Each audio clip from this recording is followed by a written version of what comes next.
Hello everyone, step to success classes में आप सभी का स्वागत है। यूपी पीसीएस का प्रीलिम्स और आरओ एआरओ परीक्षाओं के लिए हमने एक करंट अफेयर्स के प्रैक्टिस सेट की सीरीज स्टार्ट की है, जिसमें ये प्रैक्टिस सेट नंबर 19 है और इन प्रैक्टिस सेट में हमने 25-25 क्वेश्चन रखे हैं। तो इस प्रैक्टिस सेट में हम लोग क्वेश्चन नंबर 451 या 451 से लेकर 475 तक डिस्कस करेंगे। ये करंट के जो परीक्षा में पूछे जा सकने वाले सबसे महत्वपूर्ण प्रश्न है। ये वैसे प्रश्नों का संकलन है और निश्चित तौर पर ये आपको परीक्षा में बहुत सहायता देगा। आपको जो है वो अंकों का मार्जिन जरूर दिलाएगा। ठीक है, तो स्टार्ट करते हैं अपने प्रैक्टिस सेट के पहले क्वेश्चन से। पहला क्वेश्चन है, पुस्तक India the road to renaissance a vision and an agenda के लेखक हैं सलमान रुश्दी, माधव गोडबोले, भीमेश्वर चल्ला और एमजे अकबर। इसका सही जवाब जो है वो ऑप्शन सी, ये भीमेश्वर चिल्ला जी ने ये पुस्तक लिखी है जिसका नाम है India the road to renaissance. ठीक है, ये संयुक्त राष्ट्र के पूर्व अधिकारी रह चुके हैं। इसके अलावा जो कुछ और चर्चित पुस्तकें हैं उनमें एक पुस्तक है द बाबरी मस्जिद राम मंदिर डिलेमा, माधव गोडबोले की। Gandhi a life in 3 campaigns, MJ Akbar ji की किताब है। जबकि नाइफ जो पुस्तक है ये सलमान रुश्दी की किताब है। ठीक है, पिछले वाले वीडियो में इस नाइफ पुस्तक की हम लोग चर्चा कर चुके हैं। ठीक है, अगला क्वेश्चन है, विश्व भविष्य ऊर्जा शिखर सम्मेलन 2024 का आयोजन कहाँ किया गया है? अमेरिका, भारत, फ्रांस और यूएई।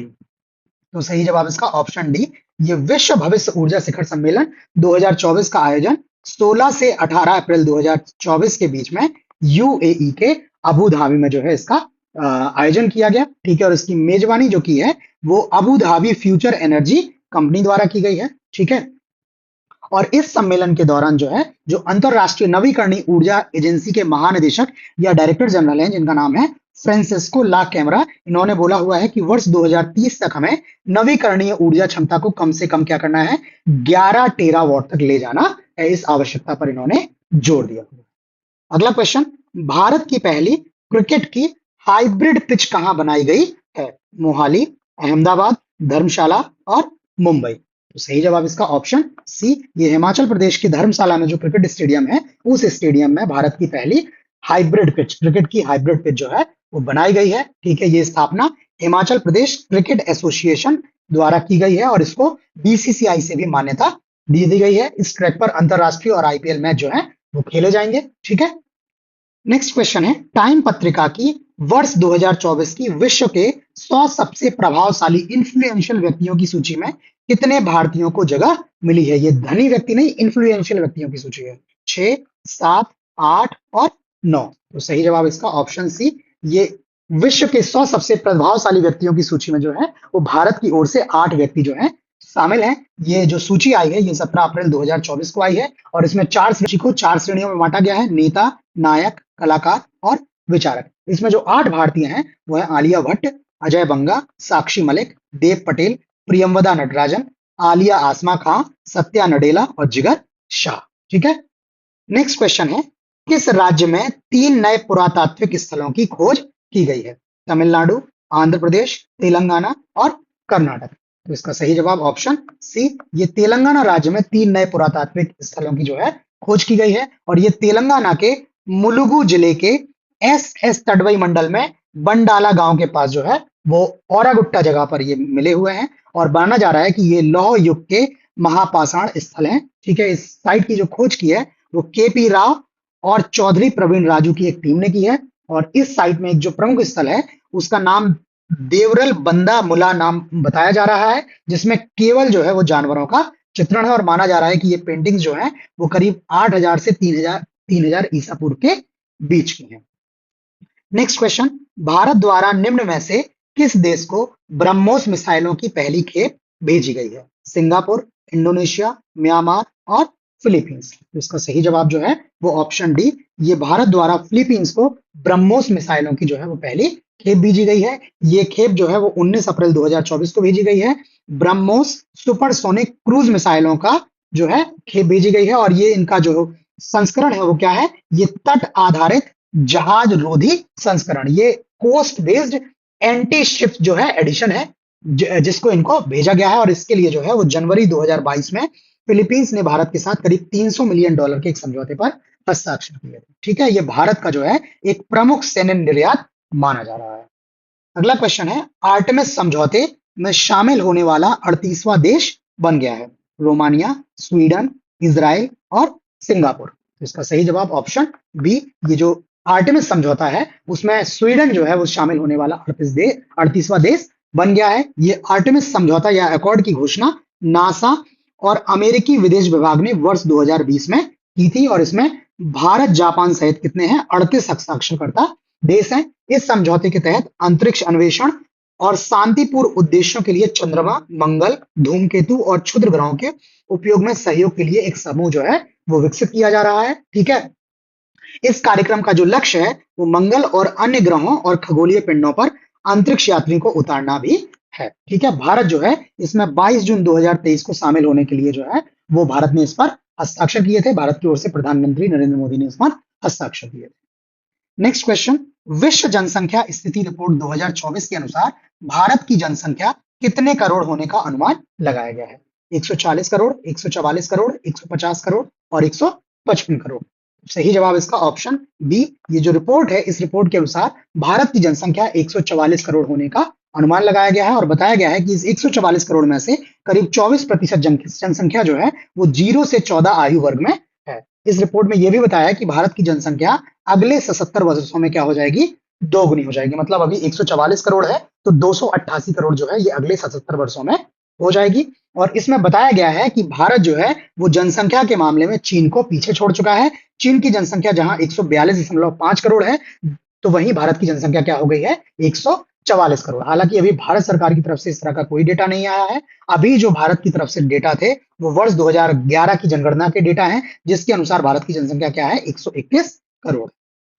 अगला क्वेश्चन, नेशनल फर्टिलाइजर्स लिमिटेड को दर्जा प्राप्त हुआ है नवरत्न का, महारत्न का, मिनी रत्न का और इनमें से कोई नहीं। तो इसका सही जवाब जो है वो ऑप्शन ए, ये नेशनल फर्टिलाइजर्स लिमिटेड को जो सार्वजनिक उद्यम विभाग है, ठीक है, सार्वजनिक उद्यम विभाग है, इसने नवरत्न का दर्जा दिया हुआ है। ठीक है, और ये नवरत्न का दर्जा जो है वो जो शीर्ष प्रदर्शन करने वाले केंद्रीय सार्वजनिक क्षेत्र उद्यम या सीपीएसई है वैसे जो है समूहों को, वैसे जो है उपक्रमों को ये दर्जा दिया जाता है। अब इसमें जो है वो संख्या कितनी हो गई है वो आप देख लीजिएगा। आप लोग परीक्षा के पहले भारत में कितने उद्यम है जिनको मिनी रत्न, नवरत्न और जिनको महारत्न का दर्जा दिया गया है उनका एटलीस्ट आप नंबर और जो रिसेंट एडिशन हुए हैं, जैसे हमने इसमें बताया कि अभी जो है नेशनल फर्टिलाइजर्स ऐड हुआ है तो इनकी आप डिटेल जरूर देखना। ठीक है, नेशनल फर्टिलाइजर्स जो है इसकी स्थापना 1 सितंबर 1979 को और इसका मुख्यालय नोएडा में है और इसका जो कार्य है वो क्या है, रासायनिक उर्वरक, जैव उर्वरक और औद्योगिक रसायनों का उत्पादन करना है।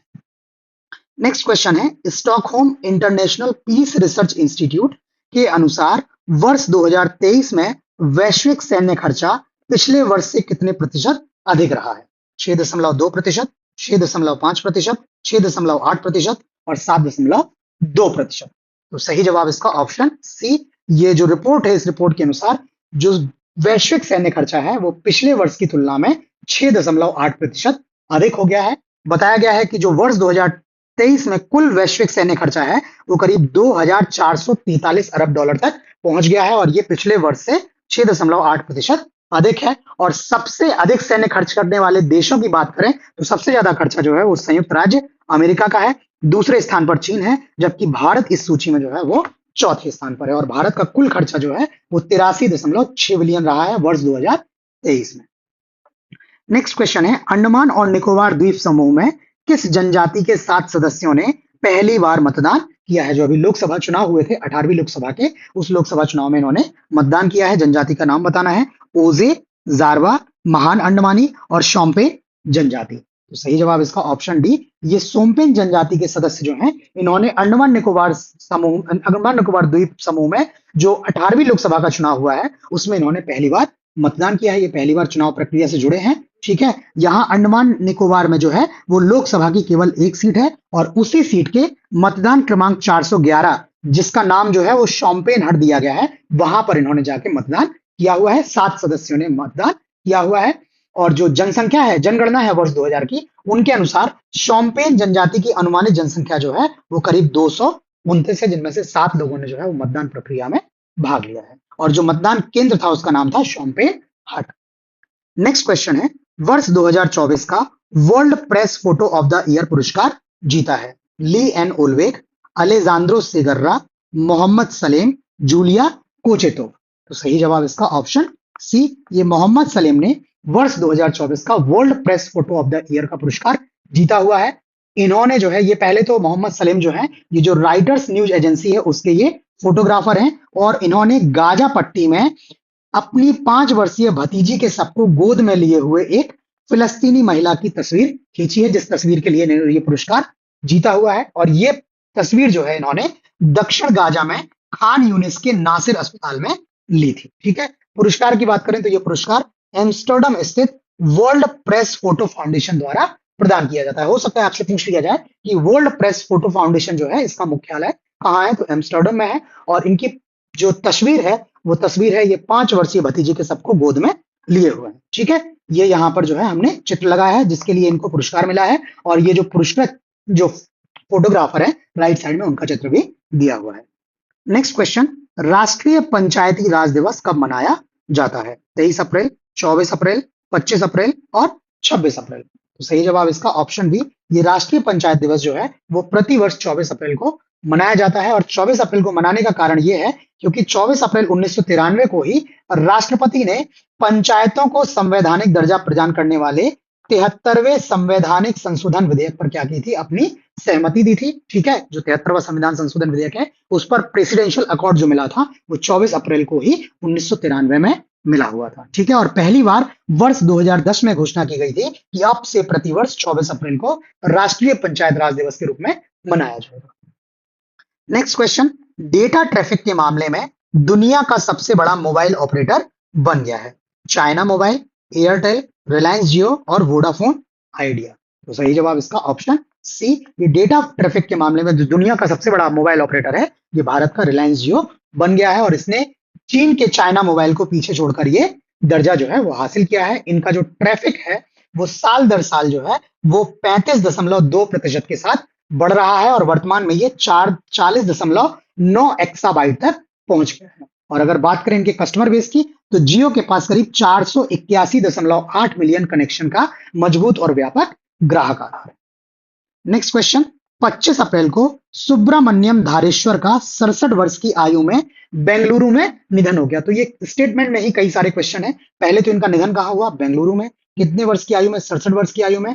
कब? 25 अप्रैल को। अब आपको बताना है यह थे एक ध्रुपद गायक, धमर गायक, चतुरंग गायक और यक्षगान गायक। तो सही जवाब इसका ऑप्शन डी, ये सुब्रमण्यम धारेश्वर जो है एक यक्षगान जो है वो गायक हैं, और अपनी शानदार आवाज के लिए इनको भागवत श्रेष्ठ की प्रसिद्धि मिली हुई थी। इनको लोग भागवत श्रेष्ठ के नाम से जानते थे। ठीक है, इन्होंने यक्षगान के क्षेत्र में 46 वर्षों तक जो है अपनी जो है सेवाएं दी है, जो तटीय कर्नाटक का एक अनूठा नृत्य रूप है। ठीक है, और ये पड़ोसी राज्य केरल के थेयम कला रूप से क्या करता है, समानता रखता है। यहाँ इनका नाम, इनकी मृत्यु कहाँ हुई और ये किस विधा से संबंधित है, और इनकी उपाधि जो है भागवत श्रेष्ठ, ये सबसे ज्यादा इंपॉर्टेंट है। बाकी आप बाकी चीजें भी पढ़ लीजिएगा। ये सारे क्वेश्चन जो है वो जो पास्ट में यूपी पीसीएस ने क्वेश्चंस पूछे हैं उन क्वेश्चंस के जो है बेसिस पे ये क्वेश्चन और इनकी डिटेल्स फॉर्म की गई हैं। तो ये डेफिनेटली आपको परीक्षा में बहुत सहायता देंगे। आप इनके जो है चाहे तो शॉर्ट नोट्स बना सकते हैं, अथवा टेलीग्राम या व्हाट्सएप के माध्यम से हमसे जुड़ के इनके पीडीएफ भी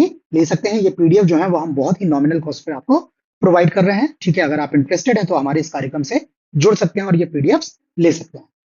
अगला क्वेश्चन है, भारतीय मनोविश्लेषण के जनक जिनका 22 अप्रैल 2024 को निधन हो गया है? Sudhir Kakkar, BF. Skinner, William James और डॉक्टर एन सेन गुप्ता।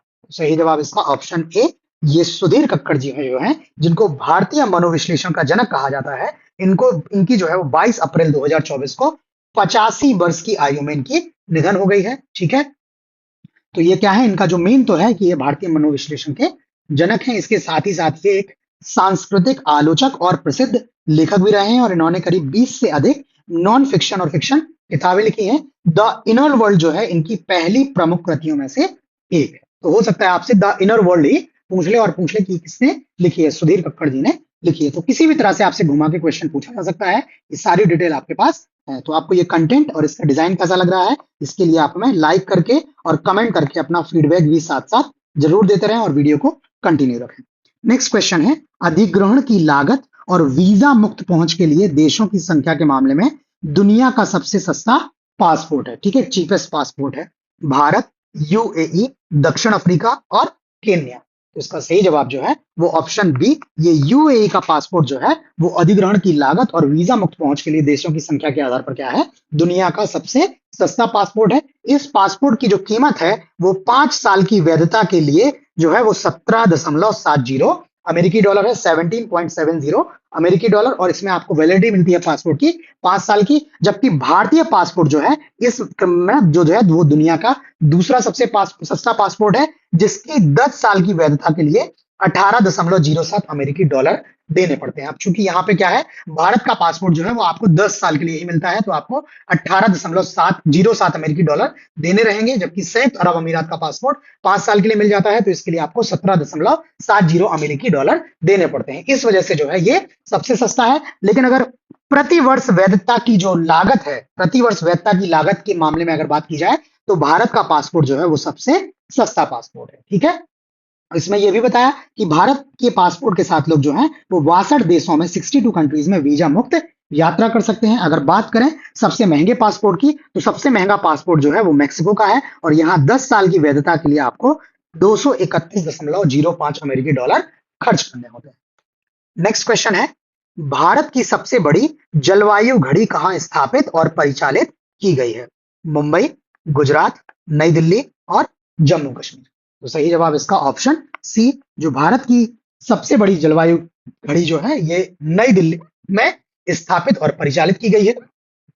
और इसकी स्थापना जो है वो पृथ्वी दिवस, जो प्रतिवर्ष 22 अप्रैल को मनाया जाता है, उस दिन सीएसआईआर जो मुख्यालय भवन है, उस मुख्यालय भवन पर इसकी स्थापना और इसका परिचालन किया गया है। और इसकी स्थापना का उद्देश्य जो है वो जलवायु परिवर्तन और इसके दुष्प्रभाव के बारे में जो है वो जागरूकता फैलाने के उद्देश्य से की गई है। और ये जो घड़ियां हैं ये अधिकांशतः एनर्जी स्वराज फाउंडेशन द्वारा प्रदान की गई। अगला क्वेश्चन, विश्व मलेरिया दिवस कब मनाया जाता है? 24 अप्रैल, 25 अप्रैल, 26 अप्रैल और 27 अप्रैल। तो सही जवाब जो है इसका ऑप्शन बी, ये विश्व मलेरिया दिवस है, ये प्रतिवर्ष 25 अप्रैल को मलेरिया की रोकथाम और नियंत्रण के लिए निवेश की आवश्यकता और निरंतर राजनीतिक प्रतिबद्धता को उजागर करने के लिए क्या किया जाता है, मनाया जाता है। और जो वर्ष 2024 का विश्व मलेरिया दिवस था उसका विषय था अधिक न्याय संगत दुनिया के लिए मलेरिया के खिलाफ लड़ाई को तेज करना। ठीक है, आगे हमने थोड़ी सी डिटेल मलेरिया के बारे में भी दी हुई है। आप लोग चाहें तो वीडियो को पॉज करके ये डिटेल देख सकते हैं, जीएस के लिए ये महत्वपूर्ण है। अथवा आप हमारे कार्यक्रम से जुड़ के टेलीग्राम और व्हाट्सएप के माध्यम से इस कंटेंट की पीडीएफ भी ले सकते हैं।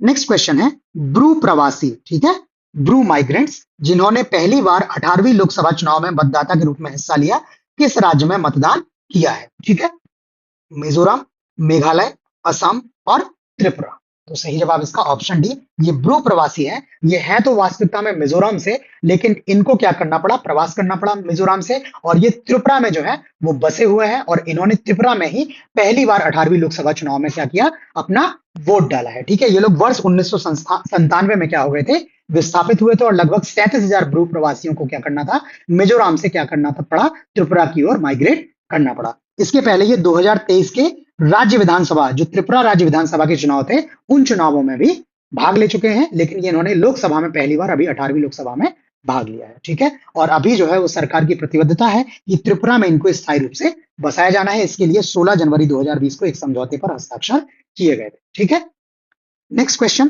किस मिशन के हिस्से के रूप में चीन ने 3 सदस्यीय दल को अपने तियांगोंग अंतरिक्ष स्टेशन पर भेजा है? सेंझोउ 13 मिशन, सेंझोउ 15, सेंझोउ 18 और सेंझोउ 21 मिशन। तो सही जवाब इसका ऑप्शन सी, ये सेंझोउ 18 मिशन के तहत चीन ने अपने 3 सदस्यीय दल को तियांगोंग अंतरिक्ष स्टेशन, जो चीन का अपना अंतरिक्ष स्टेशन है जिसका नाम है तियांगोंग अंतरिक्ष स्टेशन, वहां पर इन्होंने भेजा है। ये टीम 25 अप्रैल को क्या हुई, रवाना हुई।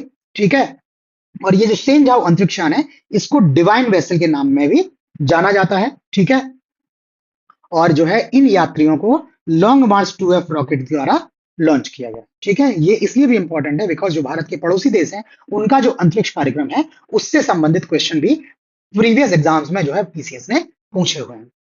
अगला क्वेश्चन, तेल अभ्यारण्य जहां एक तितली की दुर्लभ प्रजाति की खोज की गई है किस राज्य में स्थित? मेघालय, मिजोरम, असम और अरुणाचल प्रदेश।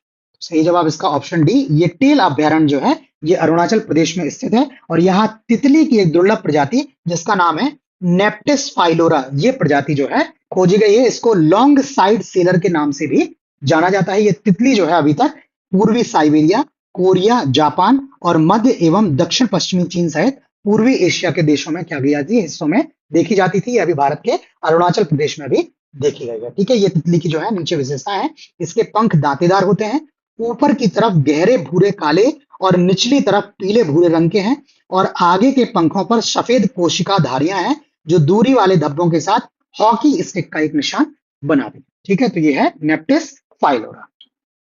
नेक्स्ट क्वेश्चन, किस कंपनी द्वारा अब तक का सबसे छोटा एआई मॉडल C3 मिनी पेश किया गया है? कंपनी का नाम बताना है। गूगल, माइक्रोसॉफ्ट, मेटा और ओपन एआई। सही जवाब इसका ऑप्शन बी, ये माइक्रोसॉफ्ट द्वारा अपना अब तक का सबसे छोटा एआई मॉडल C3 मिनी जो है वो पेश किया गया है। ये एआई मॉडल जो है वो इस समय बहुत चर्चा में है और लगभग सभी कंपनियां जैसे फेसबुक है, मेटा है, गूगल है, ये सब अपने एआई मॉडल जो है वो लॉन्च कर रहे हैं। तो आप एटलीस्ट सबके एआई मॉडल्स के नाम जरूर जानते रहें। हो सकता है आपसे एक टेबल के टाइप में क्वेश्चन आ जाए जिसमें 4 कंपनियों के नाम हो और उनके जो है वो एआई के नाम हो और आपको मिलाने के लिए क्वेश्चन आ जाए। ठीक है, तो ये जो लॉन्चिंग हुई है light weight AI model C3 mini, इन्होंने इसको लॉन्च किया है। इसके पहले माइक्रोसॉफ्ट ही जो है वो मेटा जो है इसने अपना लामा 3 लार्ज लैंग्वेज मॉडल जो है वो लॉन्च किया था। तो ये मेटा का जो हो गया लामा 3 और माइक्रोसॉफ्ट का हो गया C3 मिनी। ठीक है, नेक्स्ट क्वेश्चन, भारतीय नवीकरणीय ऊर्जा विकास एजेंसी IREDA को सार्वजनिक उद्यम विभाग द्वारा दर्जा दिया गया है। महारत्न का, मिनी रत्न का, नवरत्न का और इनमें से कोई नहीं। अभी हमने बताया था आपको नेशनल फर्टिलाइजर्स लिमिटेड, अब है भारतीय नवीकरणीय ऊर्जा विकास एजेंसी। तो इसको भी जो है वो नवरत्न का दर्जा दिया गया है। ठीक है, तो इस वर्ष आपके नवरत्न में 2 एडिशन हो गए, एक तो इरेडा और दूसरा जो है वो नेशनल फर्टिलाइजर्स लिमिटेड। ठीक है, और इसमें बताया गया है कि नवरत्न का दर्जा मिलने के बाद अब क्या कर सकता है, ये 1000 करोड़ रुपए तक के महत्वपूर्ण निवेश क्या कर सकते हैं, ये संपादित कर सकते हैं और जो इनकी कुल संपत्ति है उसका 30% तक आवंटित करने की इनको अनुमति है। हालांकि जो है इस पर 1000 करोड़ रुपए की कैप दी हुई है। ठीक है, नेक्स्ट क्वेश्चन, रुआंग ज्वालामुखी जिसमें 30 अप्रैल 2024 को पुनः विस्फोट हुआ स्थित है? म्यांमार, मलेशिया, इंडोनेशिया और वियतनाम। ठीक है, तो इसका सही जवाब जो है वो ऑप्शन सी, ये रुआंग ज्वालामुखी जो है जिसमें अभी विस्फोट हुआ है ये आपका इंडोनेशिया में स्थित है और इंडोनेशिया की ये सुलावेसी द्वीप पर स्थित है और ये सुलावेसी द्वीप है जहां पर ये विस्फोट हुआ, वहां करीब 800 से अधिक लोग हैं। इंडोनेशिया में बहुत अधिक ज्वालामुखी होने का कारण ये भी है कि Indonesia Pacific ring of fire पर स्थित है और ये जो पैसिफिक रिंग ऑफ फायर है ये कई टेक्टोनिक प्लेटों का क्या है, मिलान बिंदु है, जिसकी वजह से यहाँ पर तीव्र भूकंपीय गतिविधियां आती हैं। ठीक है, ये क्वेश्चन का जो है सीरियल नंबर यहाँ पर गलत हो गया है, ये क्वेश्चन नंबर 475 है। ठीक है, तो इस तरह से जो है वो आपका ये वीडियो कंप्लीट हो गया है। ठीक, नेक्स्ट जो है ये करंट अफेयर्स की सीरीज का आपका इस तरह से 19वां प्रैक्टिस सेट कंप्लीट हो गया है। ये प्रैक्टिस सेट आपको कैसा लगा, इसके क्वेश्चंस, इसका प्रेजेंटेशन कैसा लगा, हमें लाइक करके कमेंट करके अपना फीडबैक जरूर दें। साथ ही साथ जो है इस सीरीज से जुड़े रहें, चैनल को सब्सक्राइब करके रखें, नोटिफिकेशन ऑन रखें ताकि यूपी पीसीएस और आरओ परीक्षा के लिए आगामी जो कंटेंट है उसके वीडियोस आपको टाइमली मिलते रहे। तो आज इतना ही, बाकी नए क्वेश्चंस के साथ जल्द मिलते हैं, तब तक के लिए धन्यवाद।